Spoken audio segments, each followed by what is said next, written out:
Humanity is growing and connecting. Tomorrow's world needs more energy from more places. But to find our net zero future, we must overcome the natural constraints of many new energy sources. This is the Energy Transition Solutions Podcast, where we look at the energy challenges of modern life and the innovators finding solutions. Join us for a low-carbon, high-energy conversation with your host, Joe Batir.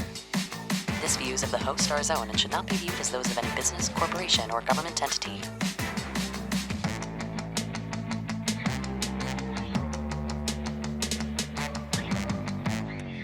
Hello and welcome to the Energy Transition Solutions Podcast. I'm your host, Joe Batir. This is the show where we bring you low-carbon, high-energy stories from the people solving the energy challenges of modern life. I am here today with Jack Flaherty, Director of Power and Renewable at NES Fircroft. Many people may recognize the NES Fircroft name as they provide worldwide staffing solutions, and they provide this service throughout more than just energy. But we're going to focus on energy, and going into the new year, one of the major concerns is the renewable energy supply chain. It is a similar challenge with staffing and getting projects off the ground. So it's something that I think is relevant. I think it's important, and I'm excited to have Jack on today to talk about it.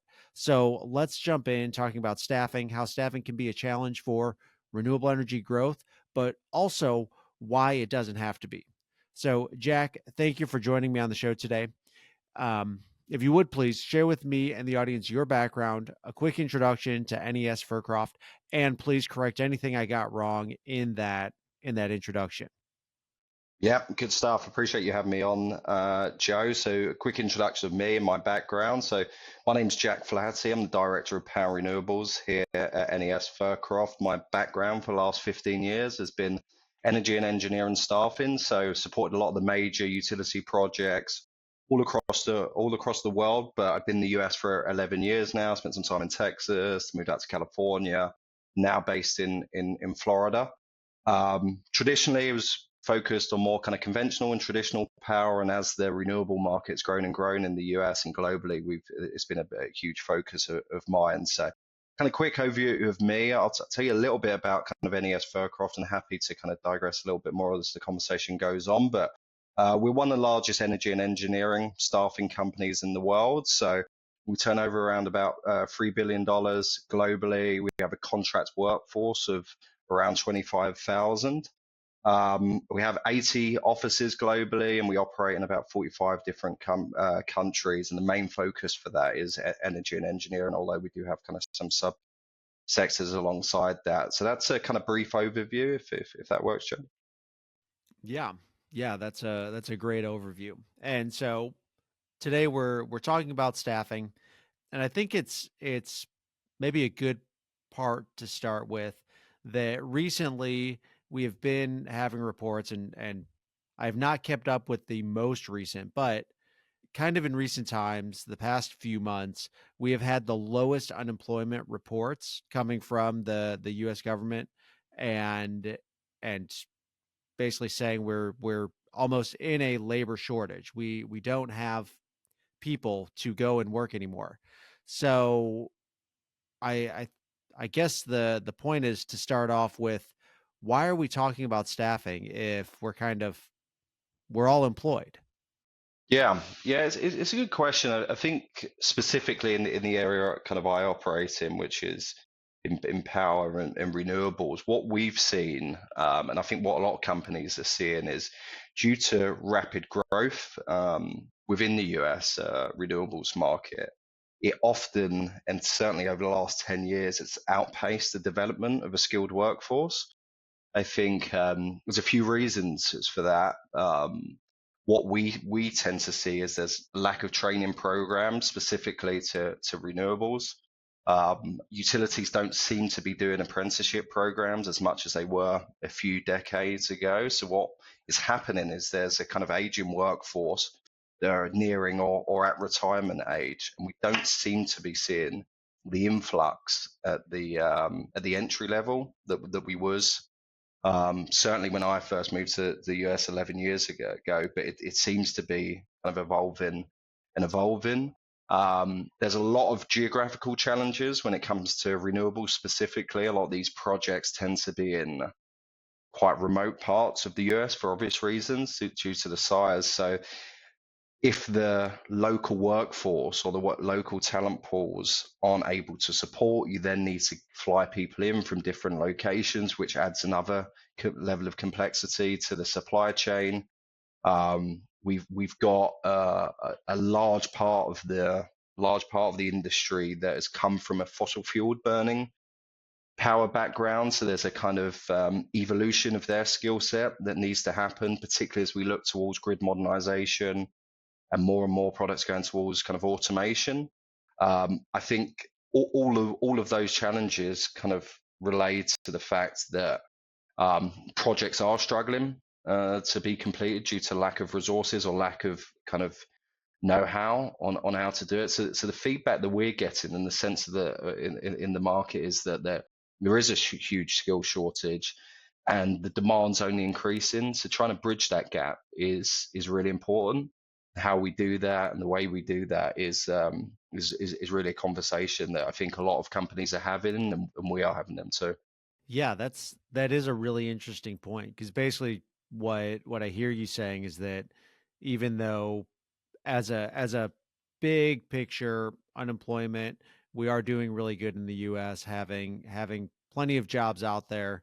The focus on the renewable industry, even though there may be low unemployment, that is actually almost a problem, because we don't have the staffing to fill more positions. And so it's almost like the unemployment number is not even what we should be focusing on when we're talking about how do we make projects succeed? How do we grow projects? So, I mean, you mentioned the apprenticeship programs and internships and entry level workforce, and how we don't have a lot of that workforce coming in anymore. Kind of 10 years out is where you were looking at that. Mhm. I just have to wonder, where do we get the talent? Where do we I guess I've got two questions here. One, what is the level, or what stage of work do we really where do we need the most people? Like, is it entry level, or is it more kind of mid management, or where do we need the people? And then if we don't have them here, where do we get them?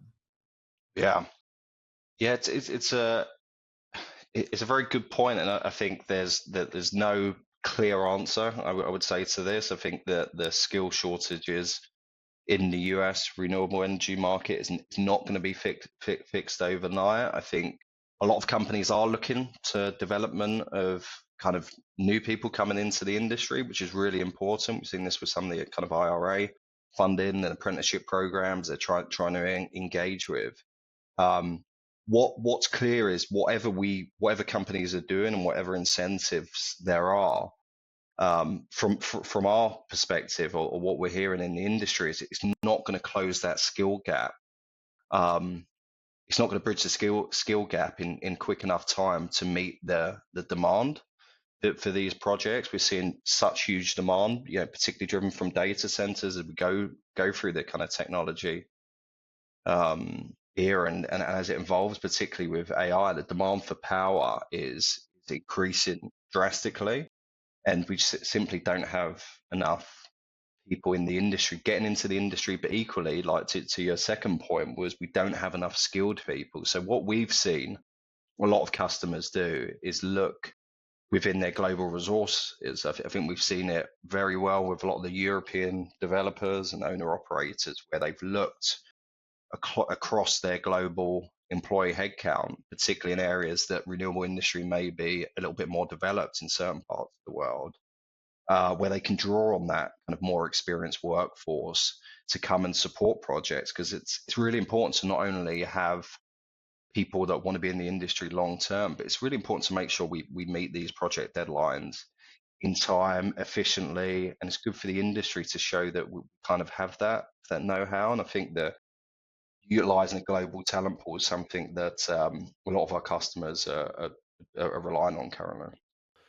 Can you talk about that a little bit more? The what I'm hearing you say is that the renewable industry is more developed in, I guess, the rest of the world. Um, can you clarify what you mean by that and kind of how that impacts this conversation? Yeah, I think overall, um, there's just been more projects completed. There's more there's more workers within, be it wind, solar. I think there's been a huge amount of investment globally. If you look at certain European countries, certain Asian countries, they've simply invested a lot more earlier. So the industry is more mature. So what happens with that is you obviously get a more robust talent pools of people that have completed these major projects.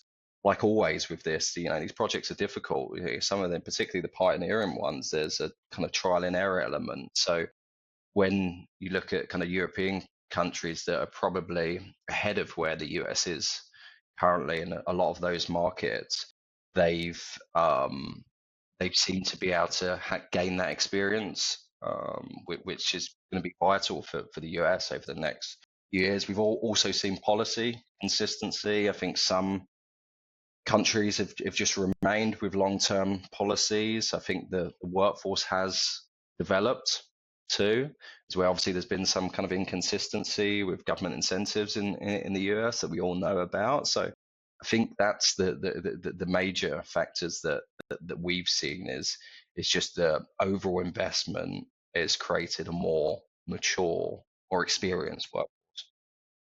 That makes a lot of sense. I think that's a really good point there, that just as you point out, the general fact that there are projects that started earlier and have had an extra, call it 10 or 20 years of trial and error, figuring out what works, what doesn't in terms of supply chain, in terms of automiz- automation and building that workflow of developing projects. I think there's a challenge here, and I'm hoping you can clarify this for me, because at least coming from my side, I am a geologist. I work in geothermal in the subsurface on a daily basis when I'm not podcasting, and getting visas, getting sponsorship for visas for workers, that is one of the biggest challenges when it comes to getting that talented workforce. And I would think that that's still going to be a challenge with any of these projects. And to think through it even a little bit further, another add on to that question is that for me, some of our projects are, call it 6-month project, and we know that is the end of it. So to me, a 6-month project just doesn't seem feasible to bring somebody in to do. Can you talk about that a little bit? Like, is there truth to that, or is there something that I'm missing? Yeah, I definitely think there's there's an element of truth to that, and I think it's important to start in the understand the position of there's no kind of one size fits all. That it is not going to be an overnight solution. Of anyone that kind of understands the complexity of the US grid and how these projects go ahead and all the kind of milestones that they have to reach in order to be successful, not only at kind of bird's eye level, but from a economically viable solution. I think we have to understand that investment is needed. The companies that we see that are utilizing global talent pools, that's on the basis that they have global outreach. I think, we've seen. I mentioned some of the large European energy companies that have done this pretty well. But equally, there's we're speaking about visas where, as you rightfully so mentioned, that there is investment, there is upfront costs. So when we look at utilizing global resources, or the companies that we're partnering utilizing global resources, it's probably more on the major kind of capex projects that are going to extend past 6 months. And equally, we're not probably talking about utilizing the whole workforce of kind of expats or or whatever, but it's just an element of people that have seen project through to completion. And for the major energy and infrastructure projects, I would suggest that not completing these projects on time is going to be more costly than any sort of visa costs, albeit there are time restraints with, we see stuff like L1 visas, which is a really positive avenue to go down. We've seen a lot of our partners utilize global talent pools to transfer their own internal employees. And then a lot of companies are utilizing companies like us as well, where they, particularly if they're US based companies, they might not have a presence globally, or they have the experience globally, like some of our other partners do. They can use companies like us where they can draw on international resources that have completed projects of same magnitudes in different parts of the world. So it's definitely not an easy fix, and there are challenges with it. I would pose that the challenges are probably going to be of not completing the project would outweigh the challenges of logistical challenges of kind of looking at visas, looking at that global talent pool. Yeah. Basically what you're saying there is that it is more valuable to actually complete the project and complete it on time, and there may be some type of upfront investment into bringing in the right people, but we all know time is money, and you're either going to get rewarded for your time spent or you're going to pay for your time spent. So Exactly. I I'm really curious about this L1 visa. It because I think it's the H1B visa that I'm used to hearing about, but I don't know anything about this L1 visa. Can you tell me more about this?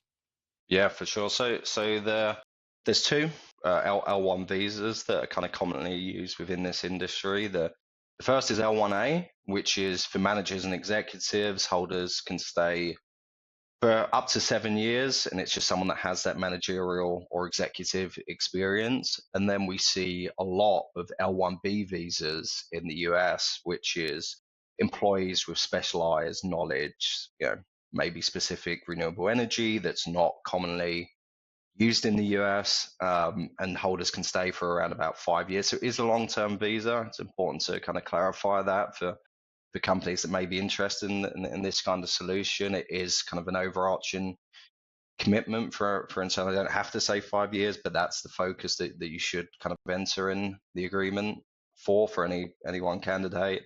The person would have to have worked for the candidate would have to have worked for your organization for over 12 months.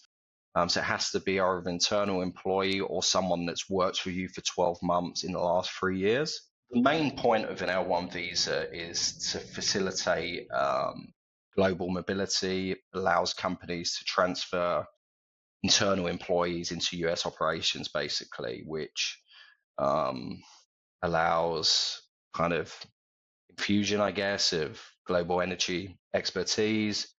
What we've seen is it's a great way to access specialized skills that may not be available in the US, particularly certain wind projects, offshore wind, certain solar projects that, as we touched upon earlier in the conversation, maybe a little bit mature than the market over here. That it's a great way to pull on those resources that have experience in the major projects in different parts of the world. It equally encourages investment into the US. We've found, I think, knowing you have the right kind of people, the right skill sets of people that have completed these projects and gone through the challenges and milestones that you have to go through when you're looking at these projects. I think it offers a real level of stability when companies are bidding on these projects and they're awarded these projects, that they have the expertise of people that have seen them through completion. Okay. Yeah, that's a very it's a new idea that I have not heard of. And it makes sense for these larger companies where they do have this global talent pool that they can then pull from, bringing people over, and almost like a it's like an opportunity to do internal training and internal development while also getting the projects done, which is one of the most important things. Exactly. What about smaller companies, though? I think of many of the companies that I'm used to working with that are less than 10 people, and they are in a shared office workspace in Houston. They don't have a global footprint, so they don't have this global talent pool to pull from. What about those companies? Yeah, I think that's where, companies will utilize our services a lot. We've had some really successful campaigns and projects where companies don't have a local talent pool, or the local talent pool isn't available and they don't have that global employee base. That's where you can utilize large staffing providers for their visa capabilities. I think we've got 25,000 contractors globally, and pretty much all of them focus on major energy projects. So quite often companies will come to us and utilize our global outreach, and we'll provide them and second them onto the company. There obviously is some additional investment, but as we spoke about earlier, it's generally is a really good viable option when you're trying to meet project deadlines and you need that expertise. There's generally companies we found are willing to pay a slight premium to get the right people. Yeah. Yeah, that makes sense. And that's a very eloquent solution to this challenge of staffing. I'm curious, do you have any specific success stories that you can talk about with this, basically a kind of that hypothetical we laid out, where there's a company who simply doesn't have the expertise, doesn't have the opportunity to pull in global expertise, but they were able to do that through this kind of relationship? Yeah, so we've got quite a few kind of case studies that we've done, and we've seen it work really well. I think one off the top of my head would be there was a large engineering scope that was awarded to a predominantly based US company. They needed to help recruit the specialized talent, so they looked upon us, and we had completed a project in Asia was very, very similar to a similar company, and we had that project was through to completion. It was pretty much, although regions were different, it's pretty much exactly the same as an alternative energy project. So we utilized our global talent pool that were based in Asia. We had 10 senior leaders, level personnel, kind of were transferred with projects. It was predominantly engineering and procurement. What we found is it saved the company a lot of money, because a lot of investment, because they had that ready built solution of people that have pretty much done exactly this in a different region. It was pretty much a carbon copy of what they were doing over here, and it took about 18 months, and they were extremely happy with the solution we provided. Though, to hire 10 people or second 10 people out to them certainly would have been a challenge, to put it lightly, almost impossible. Maybe me more honest locally. So to get those 10 level engineers and procurement folks was really, really good in the project in Texas, and it's something that worked extremely well. They were really happy with the quality of candidate, first of all, because there wasn't necessarily the experience in the US. We mobilized them very quickly, and we got them. It was just kind of timing worked really well. We had a lot of people coming off, so we put them straight in the project, and because they'd worked together before, you had sometimes that personnel challenge wasn't a factor.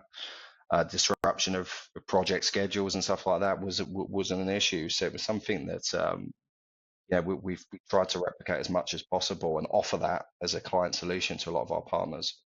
I mean, it sounds like it does work. I think that's the important point to highlight there.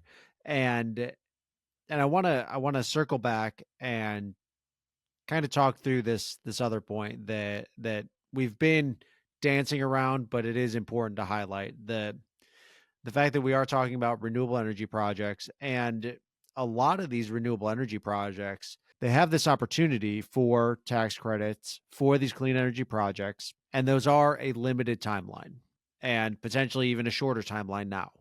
But it's important to recognize that those tax credits could make or break a lot of these projects.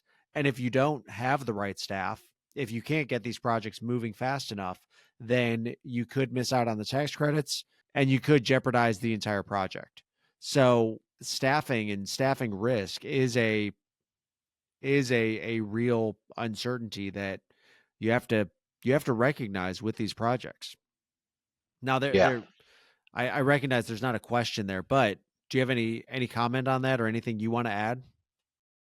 No, it's a really good point, and we've seen it happen. We've kind of witnessed it of late, where companies may need to forfeit tax credit. I've seen some sort of recapture provisions with regards to what they were awarded, which, if companies have been fortunate enough to be awarded those projects, the biggest, their largest focus is to try and see that project through to completion and make sure that they make a success story of it. And the skill gap within the US renewable market is one of the majors, one of many challenges that the renewable industry faces, and one of the kind of hills they need to climb. But it is certainly a major project of, if you can't get the right personnel to complete the project, or to do the task that you've been awarded the tax credit for.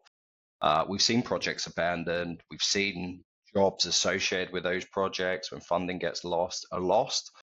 And that's detrimental for everyone, all of us that are in the industry, that are, kind of committed to the goals that we want to focus for a more sustainable energy solution. Because there is an onus on those companies to try and do what they can and look outside of the box in order to deliver the right people that can inevitably deliver the projects. Yep, absolutely. I I completely agree. With that, I want to switch over to our final questions. These are the questions that I ask all of my guests. The Yep. first question being, what is a favorite book of yours that you would recommend? Interesting. So yeah, I'm not a huge fiction person, so I'm trying to think. I think the one that springs to mind, "Man's Search for Meaning" by Viktor Frankl. Not sure if you've ever read that, but fantastic book. If you ever going through a few challenges or in a bit of a rut and you need some perspective, it's a really, really good read. It's one I've read multiple times over the years. So yeah, that's one I'd recommend to anyone. You said Man's Search for Meaning. Yeah, All right. Yeah, Viktor Frankl. Yeah. I will add it to the list. I think I'm going to have to change this question up because Uh-huh. my wife told me the other day that men don't read fiction. It's like it's a thing that Yeah, men are more unlikely to read fiction, and it's something crazy like only 10% of reading adults, men, read fiction. It's not even I like it's like one out of every two. It's like, no, they really don't read fiction. So I believe it. Yeah, my yeah, my wife is always trying to get me to, she enjoys a book and tries to recommend it to me, and sometimes I've given them a try, but I just really struggle. I need and it needs something that's a bit more factual based. But there we go. yeah. So I think I'm gonna start with this question, trying to help men read more fiction. Absolutely. So the next question, how do we get to net zero and beyond? There's a lot of variable factors. I think we need to continue to enhance efficiency within the industry. Renewable energy has to be a viable solution, cost-effective, economically viable solution. That's really important, and there's been huge efforts to make sure that is happening. But we need to continue to invest into technologies that are going to help make renewable energy suitable and the option of choice. I think we need consistent policies around what our goals are and how we get there. Fossil fuels are running out. It's incredibly important to look at sustainable energy as a way to power the future, because I think it is everyone agrees it's inevitable. We just need to make sure we're consistent, and be that, businesses and governments kind of collaborating on that and looking at ways that we can really work together to enhance the investments within renewables, which is a huge. And then the obvious stuff, make sure we're recycling, reforestation, and make sure that we've got local initiatives and global incentives that we work together to try and mitigate the greenhouse gases that have been put into the atmosphere. It's really, really important. Yep. I like it. Yeah, there are so many different facets that need to be incorporated, and I really like that what you hit on at the end is that it is something that we all need to be doing. It's not just the government and businesses and them working together. It is every individual needs to be doing what they can to help move us forward. 100%. So now the last question, you get to ask me a question. Yeah, good stuff. So I'm interested to hear your perspective. I obviously speak, a lot of what I've spoken about has come from kind of industry peers and industry leaders about the skill gap and how we bridge it. But how do you feel? What are ways that you feel, Joe, that we can bridge the skill gap in the renewable energy industry? That it is a good question, and it's something that I don't think about as often, but Yeah, it is something that I've recognized, at least in the geothermal industry. It Some of our projects are very remote, very small, rural locations where there may be 10,000 people in the entire county. yeah, And in order to get the engineering skill sets and even the labor pool to go and complete these projects is it in itself, having enough manpower is tough. So I do think we need to get back to internships and apprenticeship programs that are focused on building people up into companies. yeah, I think there is a challenge in that with the current early career labor force, there is a lower residency time at any one specific company. And yeah, I wonder if that in itself is a challenge, in yeah, that the company doesn't want to train somebody to just have them jump somewhere else.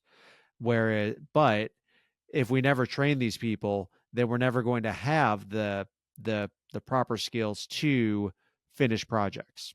I think it kind of going back to what you were saying about how we get to net zero, how do we fill the skill gaps? Well, individuals who are entering the workforce, they need to be able to commit to a position for, call it 5 years, 2 to 3 of that being training, and then 2 more seeing a project to completion.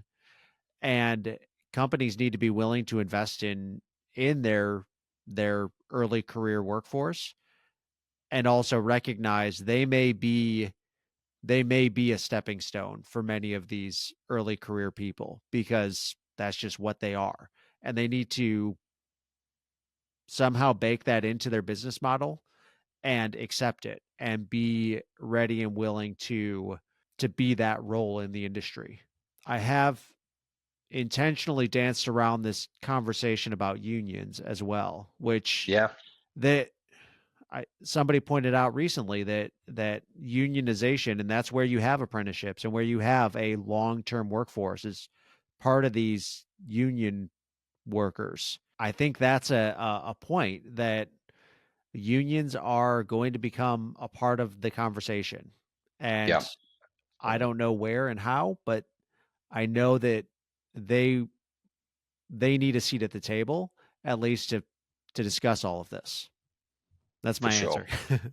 Good. Yeah, no, really good. There's some really good points there, and I think that's the point of one of the reasons I appreciate you wanting to have this conversation. It is important to address this, and that there's not a one size fits all. It's multifaceted. There's a lot of challenges that our industry faces in order to meet these goals and deadlines and meet these projects. And it needs to be a conversation that we're all having with each other. The utilities need to address the fact that there's not enough people coming into the industry. And yeah, you make some really good points. The unions have done a really good job of that. So Yeah.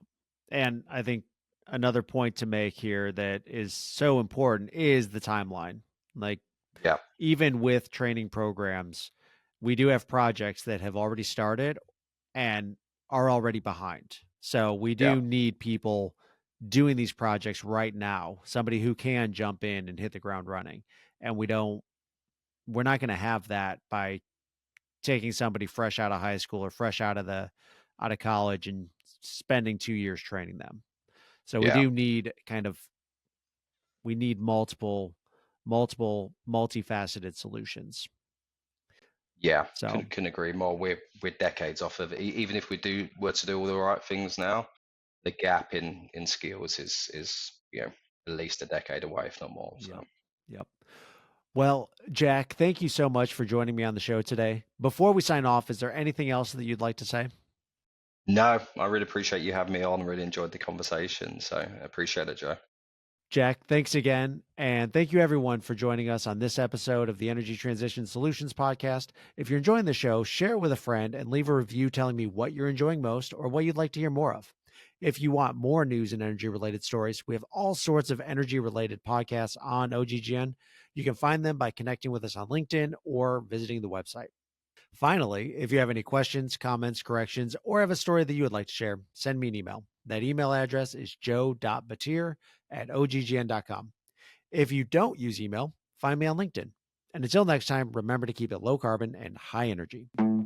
Thanks for listening to OGGN, the world's largest and most listened to podcast network for the oil and energy industry. If you like this show, leave us a review and then go to oggn.com to learn about all our other shows. And don't forget to sign up for our weekly newsletter. This show has been a production of the Oil and Gas Global Network.